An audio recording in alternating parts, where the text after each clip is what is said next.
ఈరోజు దేవుని వాగ్దానం. అప్పుడు యేసు వారికి ఒక ఉపమానమును ఇట్లు చెప్పెను. ఒకడు తనకు ఉన్న 100 గొర్రెలలో ఒకటి తప్పిపోయినచో తక్కిన 99 ఆ అరణ్యమునే విడిచిపెట్టి దానిని వెతుకుటకై పోవును కదా.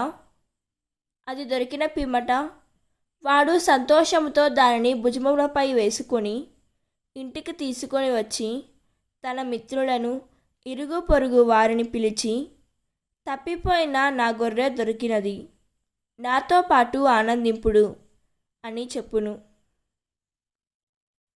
లూకా సువార్త 15వ అధ్యాయం 3వ వచనం. ఈ వాక్యం మనకు ఏం చెబుతున్నదంటే, 100 గొర్రెలలో ఒకటి తప్పిపోయినా కాపరి దానిని వెతికి కనుగొంటాడు. అలాగే మనం దేవునికి దూరమైనప్పుడు కూడా యేసు మనలను విడిచిపెట్టడు. ఆయన ప్రేమతో వెతికి తిరిగి తన దగ్గరకు చేర్చుకుంటాడు.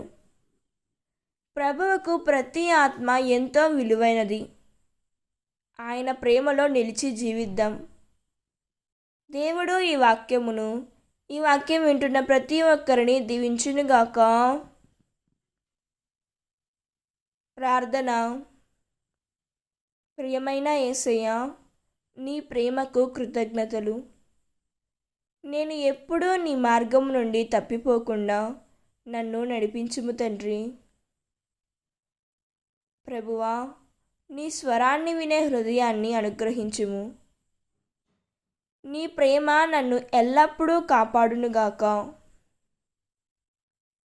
ఆమేన్. God bless you.